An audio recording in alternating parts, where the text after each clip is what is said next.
Oke, udah di-record ya. Thank you teman-teman di Jesian yang udah join sebelumnya. Oke, Mbak Yanti, nggak tanpa berlama-lama lagi, aku mulai tanya-tanya aja nih Mbak Yanti Boleh, ya, boleh, silakan Mbak. kita mulai dari enaknya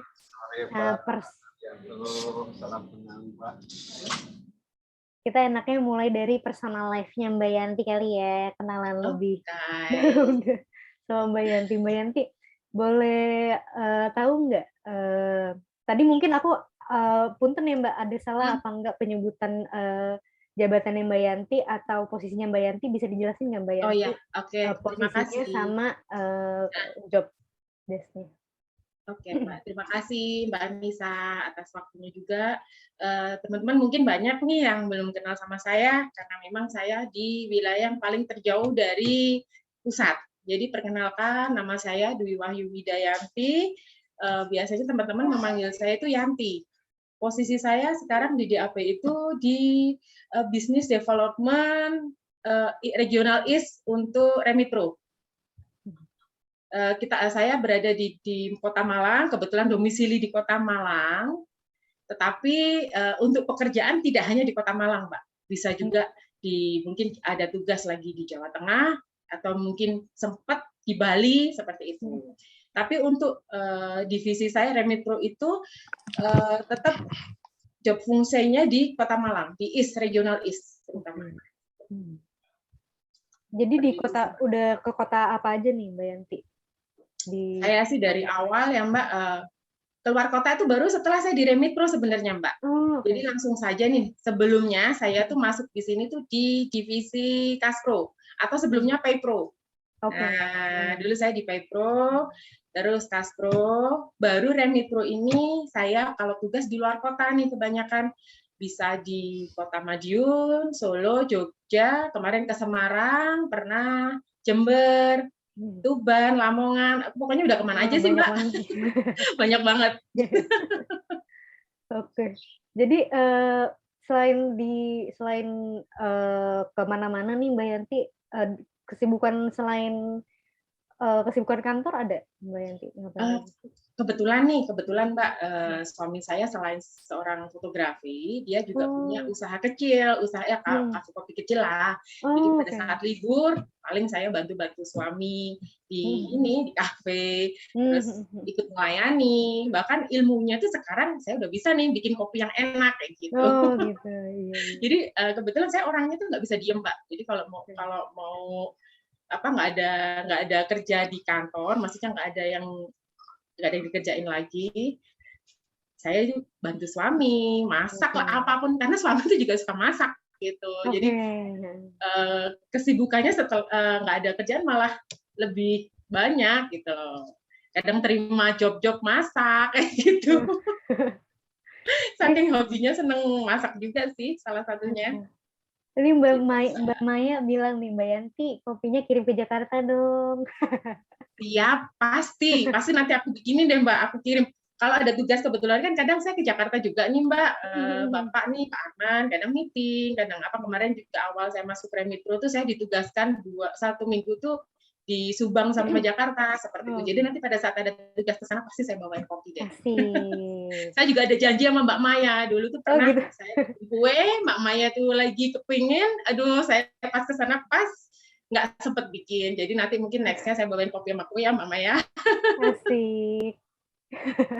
Seperti itulah Mbak. Sabar Mbak Yanti ke Jakarta. Oke. Siap. Mbak Yanti, kalau boleh tahu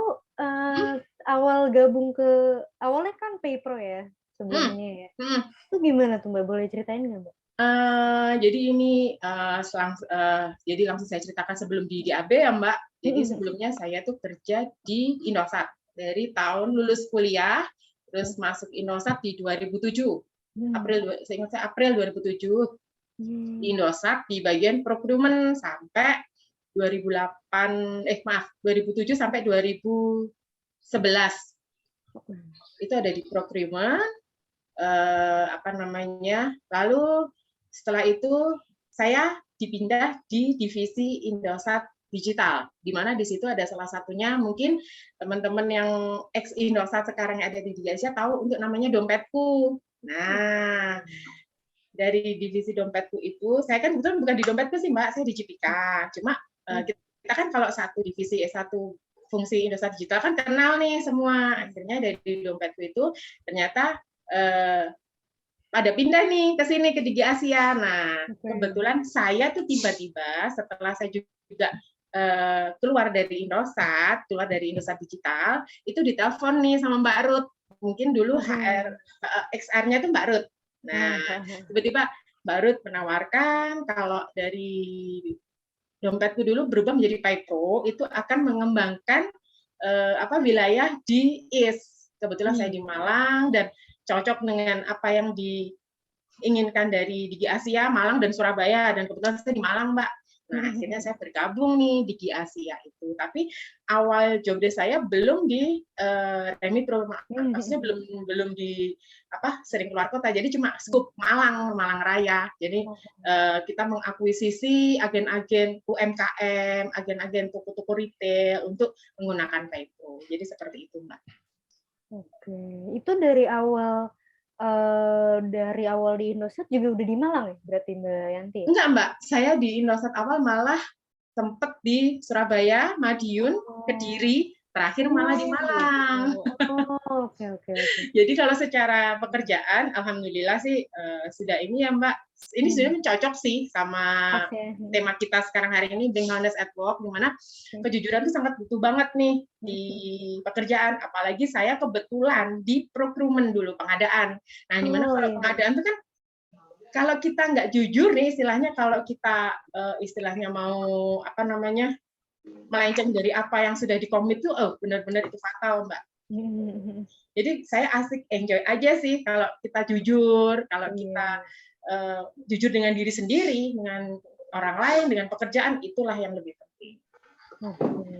Pas banget sama core value kita yang makanya itu. Saya selama 2007 sampai 2007 sampai 2015 saking lupa itu di procurement, 2015 sampai 2018 itu di Indosat Digital, awal 2018 baru masuk di Digi Asia ini April 2018. Jadi benar-benar yang 8 tahun tuh kita harus mengedepankan, yang 8 tahun sih Mbak, ke belakang sampai sekarang pun harus mengedepankan kejujuran. Tapi pembelajaran saya itu berawal dari Indosat Procurement itu. Gitu. Jadi merasakan banget nih. Nah, kalau jujur sangat penting. Nanti aku bakal singgung tentang itu ya, Mbak Yanti ya. Boleh silakan. Kemudian kalau dari tadi Mbak Yanti itu dari di Indosat itu procurement ya? Ya, procurement itu pengadaan, Mbak. Jadi setiap ada tender atau mungkin setiap ada kegiatan atau event apapun dari divisi lain pasti masuknya ke divisi procurement. Kalau seperti itu, Mbak, dari posisi Mbak Yanti dari dulu sampai sekarang itu sesuai nggak Mbak sama background pendidikan Mbak Yanti, atau mungkin emang Mbak Yanti dari zaman kuliah memperdalam ilmu itu, apa boleh sharing nggak Mbak background Mbak? Sorry, suaranya kurang kencang, sorry Mbak ya. Iya, nggak apa-apa Mbak. Boleh sharing nggak Mbak background pendidikannya Mbak Yanti? Oke. Dulu saya sih Mbak TK, SD, SMP, SMA itu di Madiun. Jadi masa kecil saya itu di Madiun. Nah, di Madiun itu pun saya jujur saya tidak jadi satu dengan orang tua. Nah, ini foto saya, aduh Mbak malu. Jadi ini dari TK, SD, SMP, SMA, kuliah. Cuma saya TK sampai SMA itu ada di Madiun. Tapi orang tua saya tidak di Madiun, Mbak. Jadi saya ikut orang tua. Tapi berarti jadi dari Madiun kecil sudah ya, Mbak? Asli Madiun. Dari kecil saya sudah dilatih untuk Mbak? Dilatih untuk mandiri, dilatih untuk disiplin seperti itu. Tapi yang lebih ininya sih kemandirian. Masa kecil saya kerjanya pindah-pindah, tapi semua saya 3 bersaudara itu tidak ada yang ikut. Karena apa? Perpindahannya kan sangat cepat, adaptasi nanti yang mungkin susah, nggak susah sih adaptasi, terus memindah sekolah itu yang mungkin pikiran dari orang tua akan ribet atau gimana, akhirnya kita semua di Madiun. Jadi masa kecil saya di Madiun, meskipun orang tua berpindah-pindah seperti itu. Oke. Nah, kalau tadi kan kalau dari kuliahnya sendiri jurusan apa, Mbak? Kuliah saya ada di Malang, Mbak. Kebetulan saya kuliah di ekonomi, Sekolah Tinggi Ekonomi Malang Puncaswara. Saya ngambil jurusan ekonomi manajemen. Jadi jurusan finance, lebih tepatnya finance seperti itu. Oke. Kalau dari hobi nih, Mbak Yanti, boleh di next, Mas Dian. Mbak Yanti, interestnya apa sih? Saya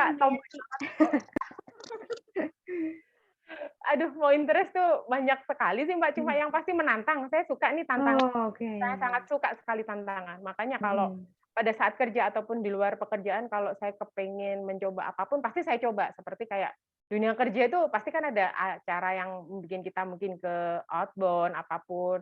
Itu meskipun bukan divisi saya pasti ikut kalau menantang. Itu salah satu. Bahkan kalau boleh saya cerita, pada saat hamil, itu saya masih outbound. Jadi mungkin yang flying fox ini saya lagi kalau nggak salah hamil 2 bulan. Itu baru tahunya setelahnya ya? Setelahnya saya sakit panas, demam. Ya Allah. Baru ketahuan. Terus pada saat sudah hamil besar, yang sebelah kiri itu dekat Paralayang, maaf, itu saya pengen bener-bener Paralayang. Kan jadi bener-bener yang atau itu keinginan muncul tiba-tiba aja. Sampai nangis, saya kepengen ke Paralayang. Kebetulan kan kalau di Malang ada, Mbak, di Batu tuh ada tempat-tempat yang Paralayang sama kayak Batu lah, sama kayak Bandung lah. Nah, saya main di situ, cuma saya nggak boleh ya karena sudah hamilnya sudah lumayan besar. Akhirnya hanya boleh di deket-deket tebingnya itu. Itu paling saya cuma jarak sekitar 10 meter, Mbak, dari pinggir orang mau terjun. Itulah, Mbak, makanya saya kalau untuk urusan semisal ya, kalau ada kerjaan saya nih, mungkin ini sudah dunia saya sih, saya sangat suka, saya sangat senang tantangan-tantangan di dunia baru, meskipun Berarti Mbak Yanti suka coba hal-hal baru juga ya? Ya, suka sekali. Itulah, Mbak. Banyak banget tantangannya di sini.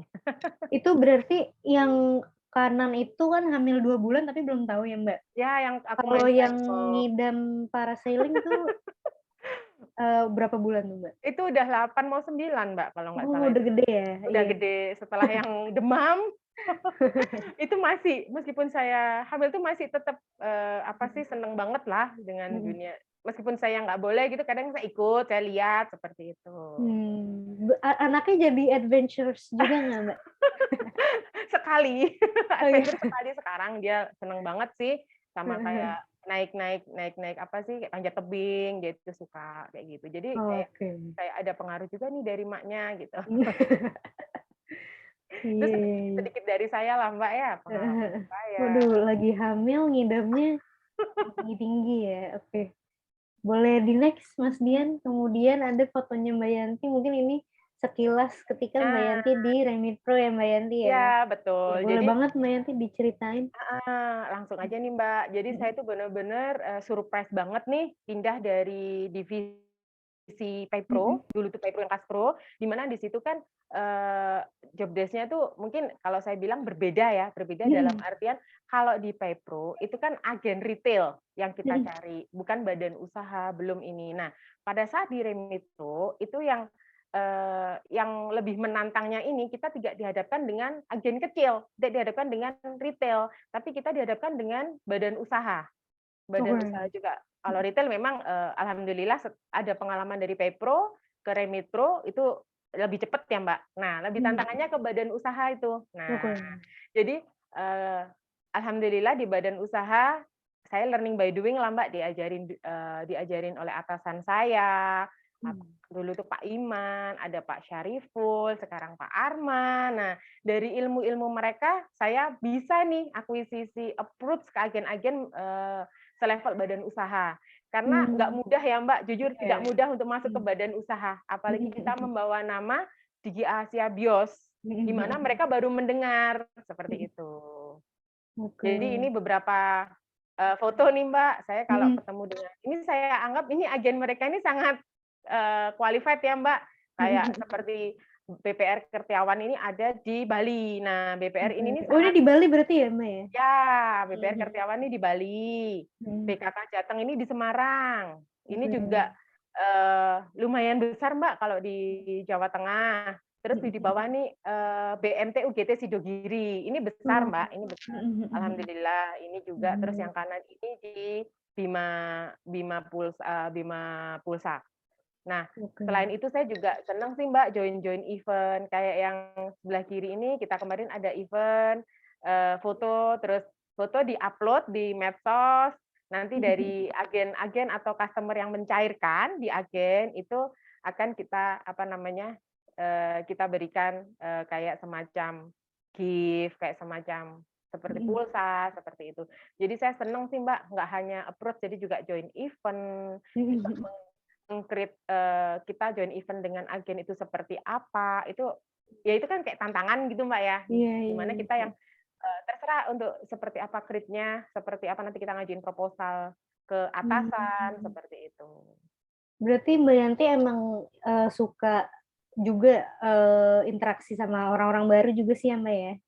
Ya, itu sangat suka sekali. Dulu juga sebelumnya di zaman Indosat di procurement saya dihadapkan dengan vendor-vendor perusahaan baru juga banyak sekali, Mbak. Jadi setiap ada tender, kita mau pitching nih, namanya pitching. Jadi kita nego kan ketemu perusahaan baru-baru selain perusahaan lama. Jadi kayak terbawa nih sampai sekarang. Saya ketemu dengan agen. Kalau sekarang kalau dulu vendor, sekarang namanya agen atau customer seperti itu. Kurang lebih sama, Mbak, pendekatan. Mbak Yanti kan ini udah approach banyak banget agen, udah banyak juga yang alhamdulillah agen yang approach Mbak Yanti, ya kan? Bisa diceritain nggak Mbak pengalaman yang paling berkesan gitu ketika entah Mbak Yanti mau approach agen tapi kayak ada konflik apa ada hal-hal yang nggak diinginkan, itu cara Mbak Yanti menghadapinya tuh gimana tuh Mbak? Ada cerita yang berkesan nggak waktu entah approach agen atau agennya gimana? Kalau yang itu pengalaman yang pertama nih Mbak ya, kalau approach itu pengalaman saya di Paypro pernah nih Mbak. Jadi di Malang tuh kan kita harus mengembangkan, dulu tuh kita promonya awal itu menggunakan Paypro 40% seperti itu. Alhamdulillah nih banyak nih agen retail, toko-toko yang udah bergabung. Di saat lagi seneng-senengnya mereka menggunakan itu, konflik muncul kenapa? Tiba-tiba di take down. Kan di saat mereka sudah mengedukasi nih ke customer, mereka sudah menggunakan sendiri nih yang 40% untuk diskon untuk beli apapun yang di produknya dia. Tiba-tiba lagi seneng-senengnya aja tuh Mbak, lagi banyak-banyak agen tuh, banyak customer juga di take down. Nah, itu yang konflik bener-bener yang langsung saya dihubungin, nggak pagi, nggak siang, nggak malam. Mereka menanyakan, ini bagaimana, ini sudah pakai, udah bisa klaim nggak kalau dengan kondisi seperti ini. Nah, akhirnya ya butuh effort, itu yang Mbak, yang pertama nih Mbak, kasus yang bikin effort saya itu. Jadi saya harus siap menghadapi mereka, saya jelasin juga, saya harus datang Mbak ke setiap agen, dan itu nggak hanya di kota, ada juga beberapa yang di kabupaten. Nah, akhirnya saya harus datang, minta maaf, saya bantu apabila ada klaim untuk yang sudah dipakai, dalam artian kan mereka sudah menggunakan Paypro, harus klaim untuk mereka yang 40% itu kan harus keluar, itu saya proses satu-satu. Itu yang menurut saya pengalaman saya di sini yang membuat saya itu yang oh ini pembelajaran di saya gitu loh, pembelajaran di saya gimana menghadapi mereka nggak menerima begitu aja nih, kok tiba-tiba diturunin. Nah, dengan itu kan saya harus juga mencari alasan, terus saya juga jujur Mbak dengan mereka kalau memang program kita tiba-tiba dihentikan karena kita sedang ada develop. Jadi benar-benar yang saya harus mencari cara gimana untuk agen tersebut tetap percaya dengan kita. Nah, itu kan juga suatu kepercayaan, harus membutuhkan kepercayaan dari mereka Mbak, supaya nama kita sudah terlanjur nih tahu gitu. Itu. Terus yang kedua kemarin di Remitro juga pernah. Oh iya. Ada agen kan, kita sudah approach sampai saya datang ke sana, sudah ketemu, sudah saya meetingkan tuh dengan tim pusat juga. Tapi tiba-tiba hilang. Ya, di ghosting. Saya cari, di ghosting.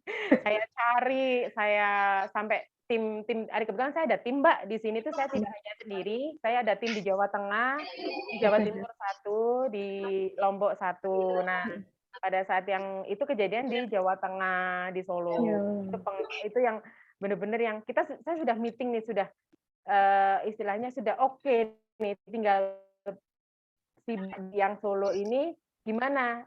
Hilang aja, udah kontaknya nggak bisa dihubungi. Nah, pengalaman itu kadang tuh kan yang, aduh, kan dari kita sudah report nih ke Bapak sudah percaya nih sama saya sudah jujur, ternyata di ghosting. Nah, jadi di situ saya tuh jadi ada perasaan yang, aduh, saya bersalah nih, saya harus menggantinya dengan cari agen lain lah yang serupa, yang bisa benar-benar yang bisa join dengan kita, benar-benar yang dia tertarik dengan kita, jadi seperti itu. Itu kalau boleh tahu tuh kapan tuh Mbak yang di ghosting? Apakah Yang pengalaman di ghosting itu aja atau yang lain juga ada? Banyak sih Mbak, kalau di ghosting kurang lebih sama, banyak, kurang lebih sama. Cuma kita memang kita terapkan pada tim saya, teman-teman, nggak usah putus asa. Mereka mungkin di saat mereka memang sudah join, tiba-tiba mereka mundur, ada sesuatu hal seperti mungkin ada konflik di internal, kita nggak tahu, dan mereka nggak bisa meneruskan. Yang pasti harus tetap semangat dan mencari lagi agen pengganti yang ghosting tadi, harus ada penggantinya. Itu sih. Berarti bahkan sebelum bahkan untuk approach agen-agen ini kan berarti kita Mbak Yanti dan tim pasti berusaha banget untuk ngebangun trust-nya mereka kan, untuk bisa mau gitu kan. Ada nggak Mbak nilai-nilai atau cara-cara Mbak Yanti kayak ini nih yang harus kita terapkan supaya mereka trust sama kita gitu?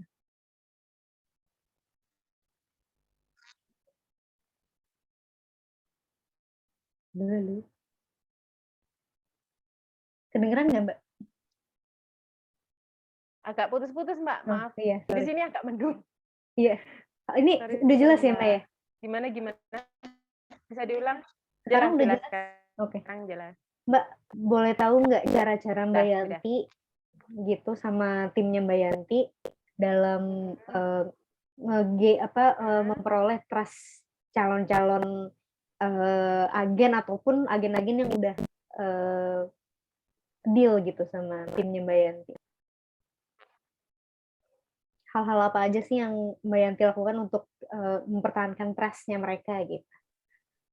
Jadi dari tim kita tuh kita menanamkan Mbak ya, jujur dan konsisten dalam berbicara dan bertindak. Jadi mungkin kita harus pribadinya itu positif, dalam artian kita jangan sampai nih ngomong mereka dengan dengan bahasa yang kurang sopan atau apapun. Kita harus lembut, harus sesuai dengan karakter. Kita lihat nih siapa yang kita temuin. Semisal dia karakter orang Jawa.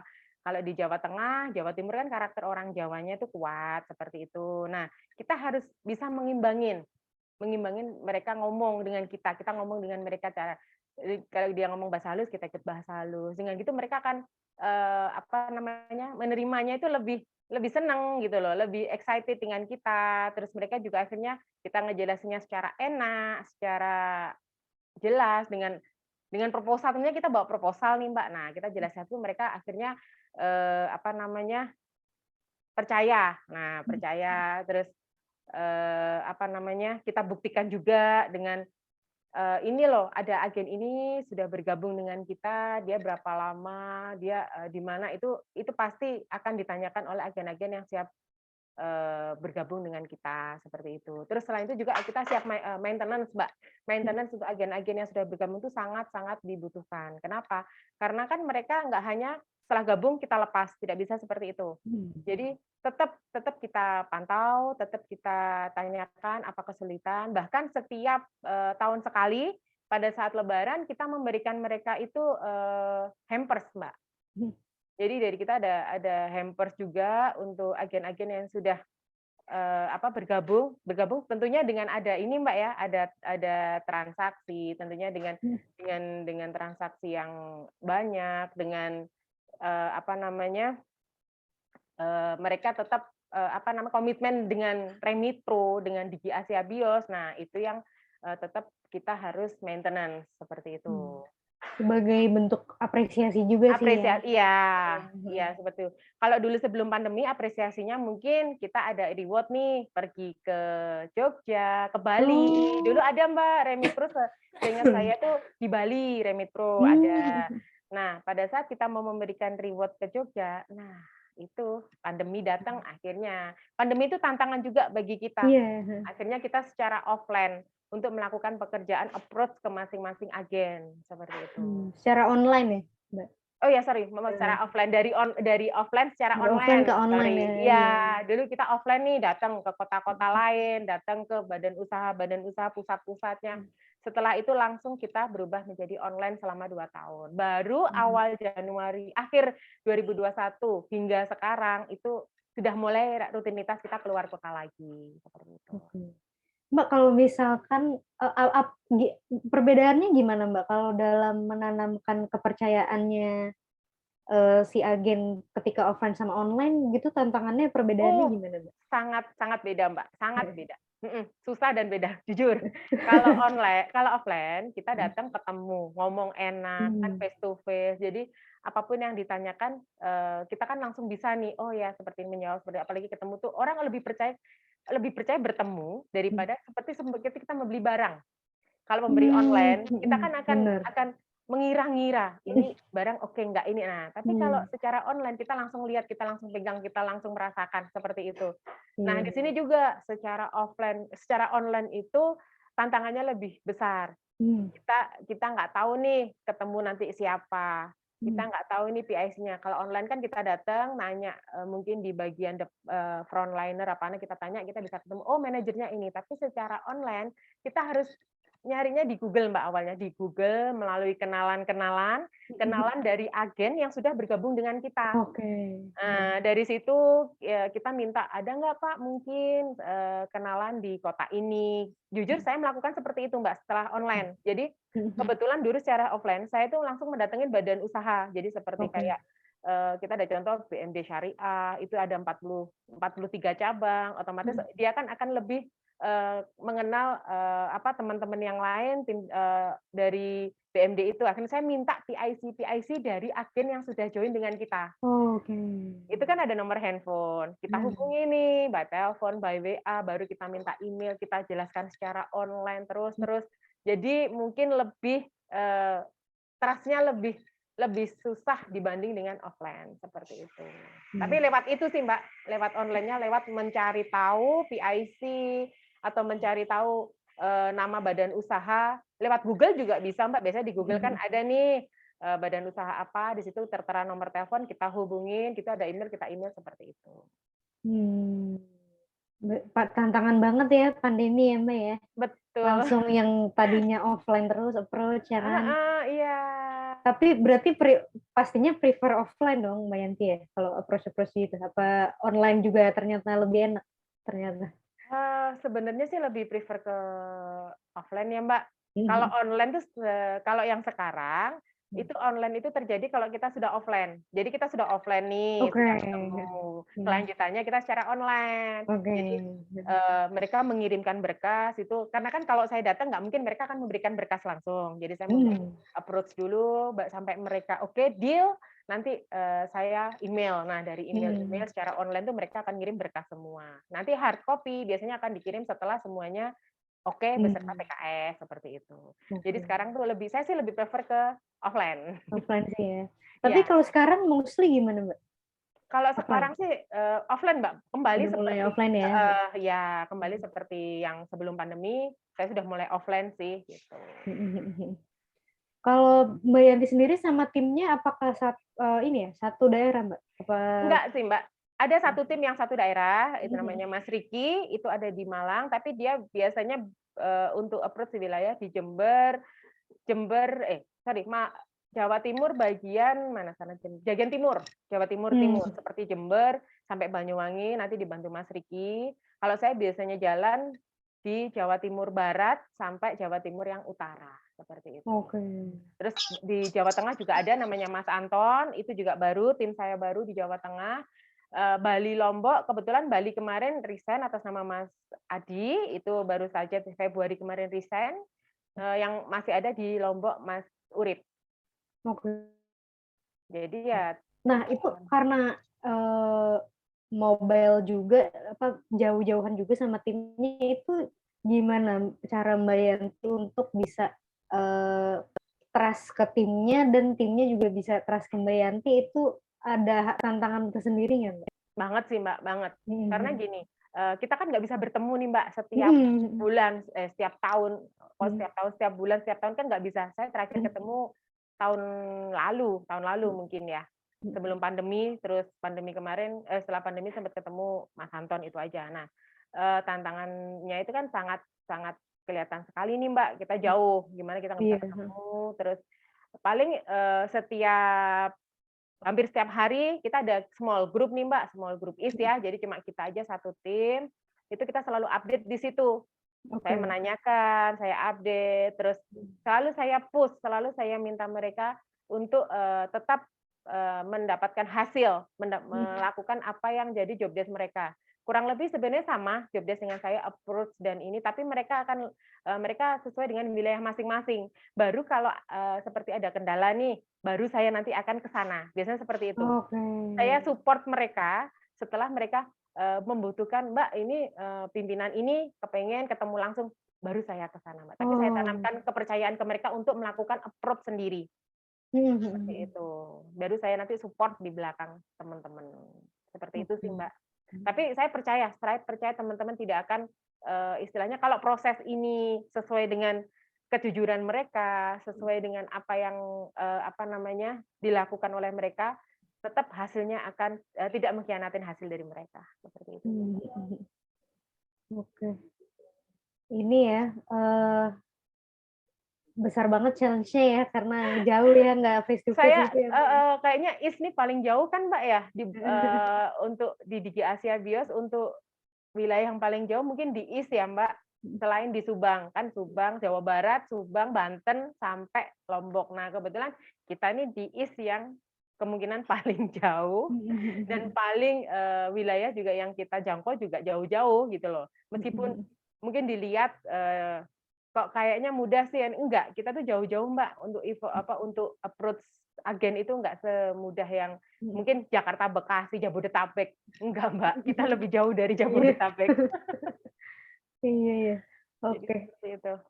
Terus Mbak Yanti, ya ini aku agak beda topik nih, jadi agak lebih ke Mbak Yantinya nih. Jadi ada nggak, boleh share nggak Mbak pengalaman Mbak Yanti ketika Mbak Yanti tahu kekurangan diri Mbak Yanti sendiri, tapi Mbak Yanti decide untuk memutuskan untuk jujur dengan itu dan memperbaikinya, dan itu gimana tuh Mbak Yanti ketika emang nih ada kekurangan diri, Mbak Yanti jujur gitu atas kekurangannya, dan gimana Mbak Yanti mengupayakannya gitu. Nah, terima kasih nih Mbak. Aduh, ini yang paling bener-bener di saya nih, yang saya tuh orangnya pertama lupa Mbak, lupa dan kurang teliti. Itu yang saya akuin sampai sekarang.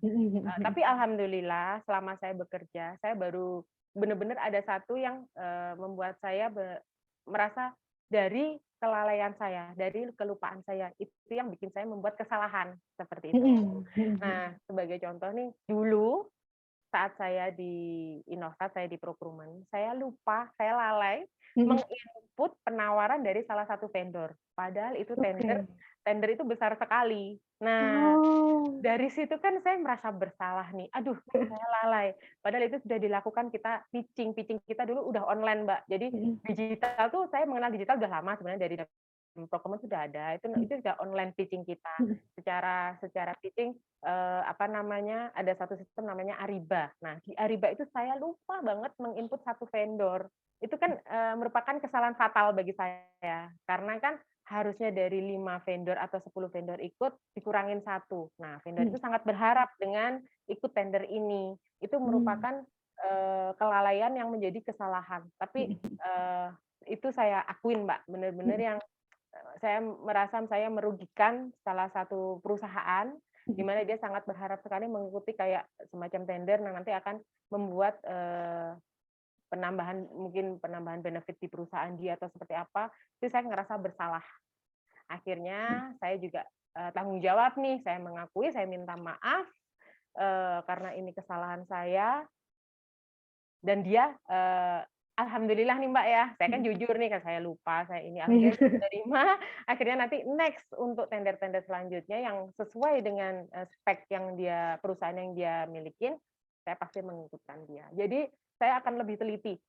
Sampai sekarang pun tuh saya kadang tuh kurang teliti juga Mbak. Apapun itu kadang saya kurang teliti. Bahkan tidak hanya di pekerjaan, saya lupa, kadang keluar, nggak bawa dompet tapi bawa handphone, itu juga sering lupa seperti itu. Tapi Mbak Yanti langsung ini ya, maksudnya nggak menutupi. Nggak pernah Mbak. Semua kesalahan yang saya lakukan, saya nggak. Bahkan saya tuh kalau salah sama kemarin, jujur saya sempat sama tim saya juga, saya salah nih. Mungkin leadership saya kurang tegas ke tim saya. Akhirnya pencapaian yang terakhir ini kita belum bisa maksimal. Nah, seperti itu. Saya mengakui ke tim saya gitu loh. Saya kurang tegas, kurang disiplin lah, maksudnya kurang ngomong sama mereka kalau harus seperti ini gitu. Jadi ada beberapa kelemahan saya tuh itulah Mbak yang paling ini, lupa dan lalai itu. Paling yang nggak hanya itu sih Mbak, mungkin yang lain juga kalau mengingat-ingat pasti senyum-senyum sendiri ya kalau kita lalai, kita lupa kok bisa seperti itu. Terus nih Mbak Yanti, ini sebelumnya makasih ya Mbak Yanti udah sharing yang tadi yang tentang pengalaman Mbak Yanti. Terus Mbak Yanti, kalau misalkan pengalaman lain ada nggak Mbak yang ada di Mbak Yanti tuh ada di suatu kondisi di mana Mbak Yanti tuh sebenarnya bisa gitu ya mengedepankan kepentingan Mbak Yanti nih. Tapi Mbak Yanti memutuskan untuk enggak, gue harus jaga integritas gue untuk perusahaan gitu, ada nggak Mbak? Jujur, kalau itu sering Mbak. Setelah saya di sini, jujur kita di Remitro, semua tim yang ada di Remitro, khususnya BD, itu bekerja nggak bisa sesuai dengan jam kerja. Dalam artian, kalau di kantor kita bisa kerja nih dari pagi jam 8, jam 5 sore kita harus selesai. Di BD nggak bisa Mbak. Pagi bisa sampai malam. Jadi seperti itu, pagi sampai malam, di mana kadang pada hari libur pun kita harus tetap bisa menjawab, meladeni agen apabila ada masalah, apabila mereka butuh kita, apabila memang mereka sangat bisa di waktu yang berbeda dengan jam kerja. Semisal nih Mbak, besok Jumat saya harus ketemu meeting dengan salah satu agen di Ponorogo. Dan agen tersebut nggak di jam kerja, Mbak. Mereka meminta bertemu dan meeting. Mereka meminta setelah maghrib. Seperti itu. Jadi tim saya termasuk saya, itu bahkan sangat sering lebih mengedepankan kita bertemu calon agen atau agen itu tidak di jam kerja, seperti itu. Sabtu Minggu justru semisal kayak agen-agen pencairan WU, agen-agen pencairan dari luar negeri, uang Remitro, itu mereka itu justru buka di hari libur. Nah, hari libur kan kadang saya ada jadwal dengan keluarga, ada acara keluarga. Otomatis saya nggak bisa menolak kalau mereka telepon, mereka butuh kita, itu nggak bisa menolak Mbak. Dan itu harus kita layani dengan sepenuh hati, dengan jujur lah.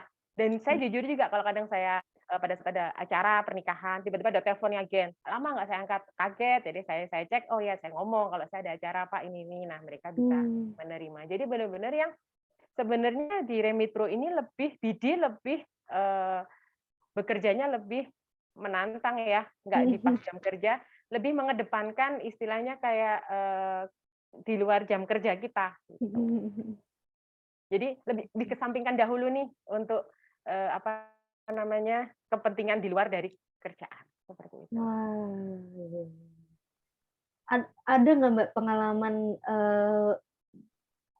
Mbak Yanti itu ada dalam suatu acara penting gitu ya, entah itu acara keluarga atau acara penting, tapi di satu sisi agen minta meeting atau gimana, terus akhirnya Mbak Yanti tuh, waduh gimana nih gitu? Itu kejadian sih, saya ingat pada saat ada acara pernikahan, saya pada saat itu sudah biasanya kalau pernikahan kan ada adat-adat gitu Mbak ya. Saya sempat jadi pendamping ini pihak perempuan karena kan itu kebetulan yang menikah itu sepupu. Terus pada saat itu HP kan memang kalau nikah saya bawa tapi saya bergetar gitu kan, nggak saya angkat.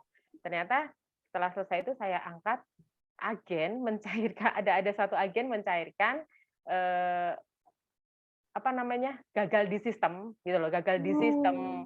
Jadi pada saat pencairan gagal di sistem, mereka bingung uang ini lari kemana. Akhirnya saya nggak bisa melanjutkan nih acara itu. Saya harus apa namanya, keluar dari acara keluarga, saya harus menyelesaikan agen ini sampai benar-benar dia ketemu di mana sistemnya gitu. Itu terjadi sebelum pandemi sih Mbak.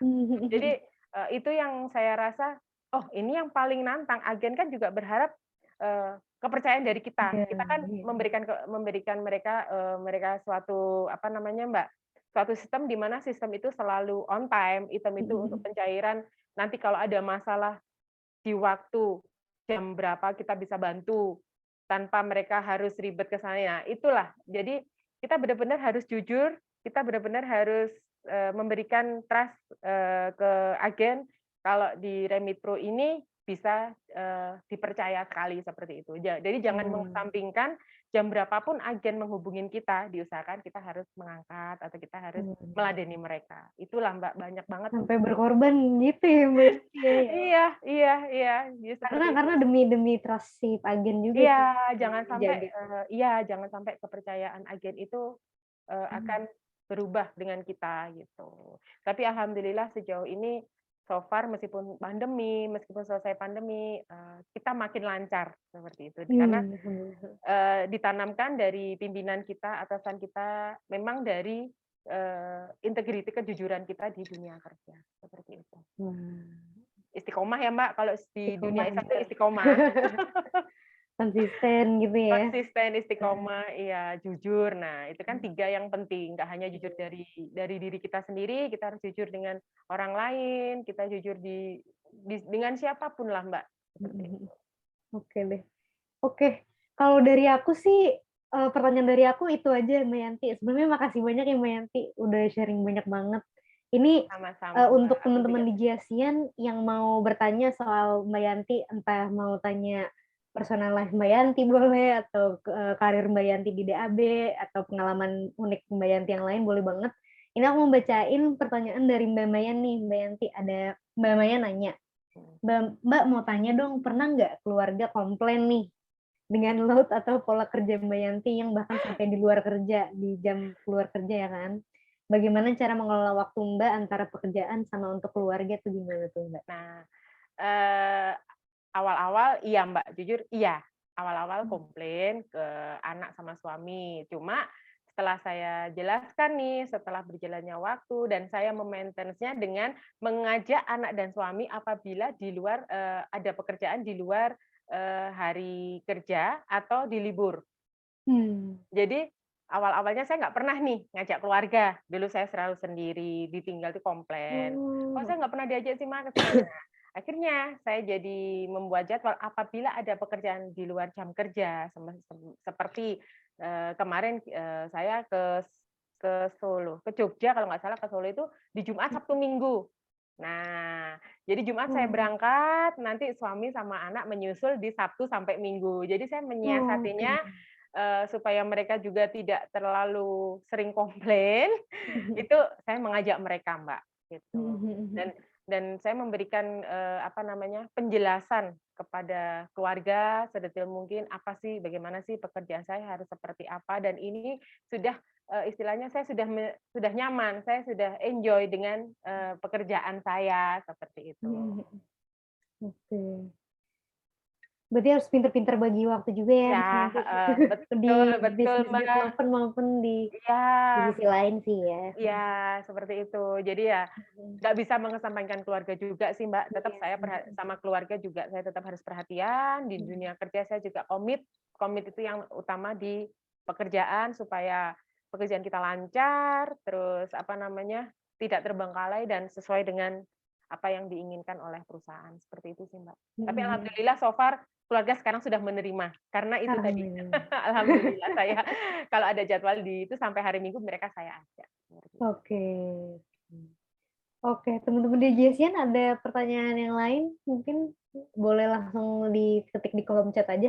Sambil nunggu pertanyaan teman-teman di JSN, mungkin aku boleh sapa timnya Mbak Yanti, siapa aja nih Mbak Yanti yang hadir, ada nggak?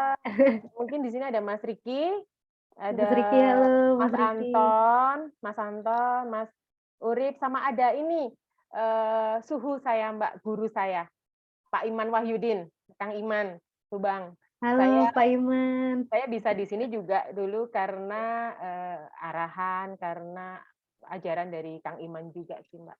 Oke, mungkin Pak Iman, Pak Urip, atau Mas Riki ada yang mau kasih ini nggak kesan-pesan kerja bareng Mbak Yanti?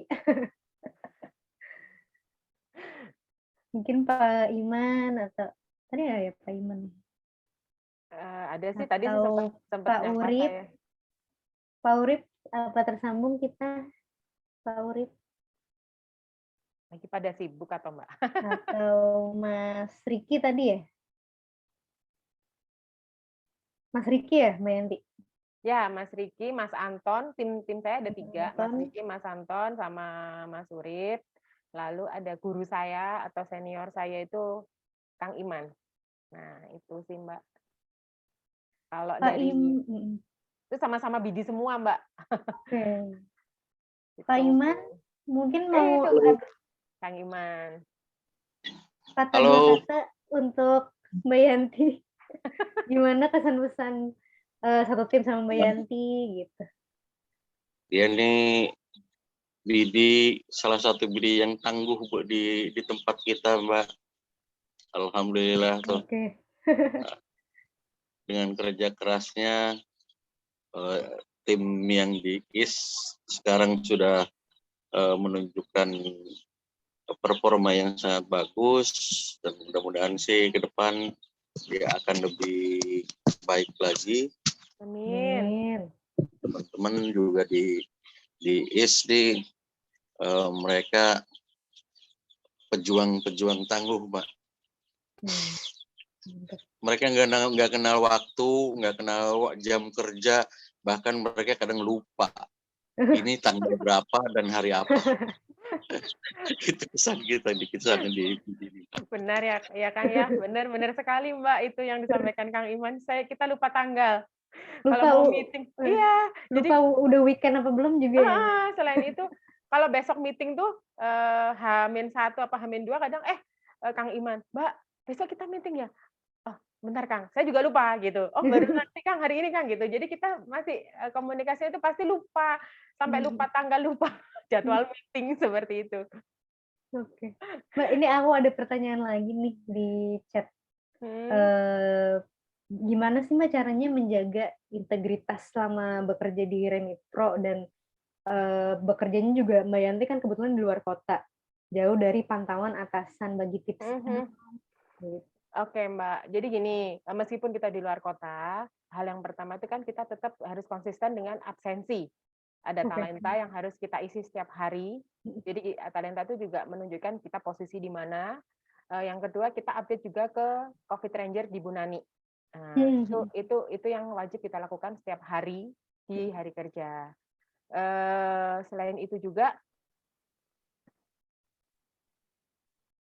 saya juga tetap koordinasi dengan tim pusat, tetap kita ada komunikasi dengan tim yang ada di pusat di Kokas ataupun mungkin di Subang, itu tetap ada koordinasi Mbak. Update pekerjaan kita sampai sejauh mana hari ini, sampai mana sampai mana kita melakukan sampai mana kita melakukan apa yang kita capai. Semisal kita udah approach di hari Senin, nah hari Selasa sampai di hari Selasa, Rabu, Kamis kita harus update nih, approach di Senin, nanti Selasa apa ya. Setiap hari itulah Mbak yang kita sampaikan ke pusat. Jadi tetap harus ada koordinasi dengan tim pusat, tidak hanya di area aja. Itu aja. Berarti harus selalu update report tuh selalu ya. Harus ada Mbak. Apalagi kita ada meeting juga, weekly meeting kita ada. Terus kita juga tidak mungkin yang lebih sering tuh di WA group ya Mbak. Itu yang update kita lebih sering kita lakukan di WA group setiap harinya seperti itu. Biar kepantau semua ya. Iya, ya itu karena IS kan wilayah paling jauh seperti itu. Jadi kalau ada di pusat nih Remit-Pro lagi ada mereka kumpul, mereka ini, nah IS aja nih yang nggak pernah ikut seperti itu. Kita update-nya lewat Jimit, kita bisa lewat Zoom kayak gitu. Oke, berarti itu dia ya. Jadi harus selalu ini aku sekalian recap yang tadi poin-poin Mbak Yanti bilang ya. Berarti jujur pasti harus selalu konsisten juga, konsisten report kerjaan ya kan Mbak ya, lapor setiap saat, update apa aja, ada kendala segala macam, pencapaian juga, dan menjaga integritas kita untuk perusahaan pastinya ya Mbak ya, dan menjaga trust juga untuk entah ke agen, entah ke sesama intern dan tim eksternal. Internal dan eksternal, benar. Iya, betul. Oke, Mbak Yanti. Mungkin itu aja sih Mbak Yanti kalau dari aku. Makasih banyak ya Mbak Yanti atas sama-sama Mbak. Terima kasih kesempatan saya diberikan untuk sharing sama teman-teman di Jasian. Semoga teman-teman di Jasian bisa terinspirasi dengan kisahnya Mbak Yanti. Kita udah mengenal Mbak Yanti. Mbak Yanti ada pesan-pesan terakhir nggak nih, pesan buat teman-teman di Jasian? Pesan nih Mbak ya. Yang pertama kita harus jujur kepada diri kita sendiri, baik itu di keluarga, baik itu dengan teman kerja atau siapapun di lingkungan kita harus jujur. Kenapa? Karena dengan kejujuran orang bisa lebih percaya dengan kita. Orang akan lebih istilahnya sangat interest dengan kita dengan kejujuran itu. Lalu dengan kejujuran itu kita harus disiplin, bertanggung jawab, menepati janji, itu yang akan membuat orang mampu menjaga kepercayaan dengan kita. Apalagi disiplin tepat waktu. Kalau kita sudah ada janjian nih jam sekian kita nggak boleh melewati.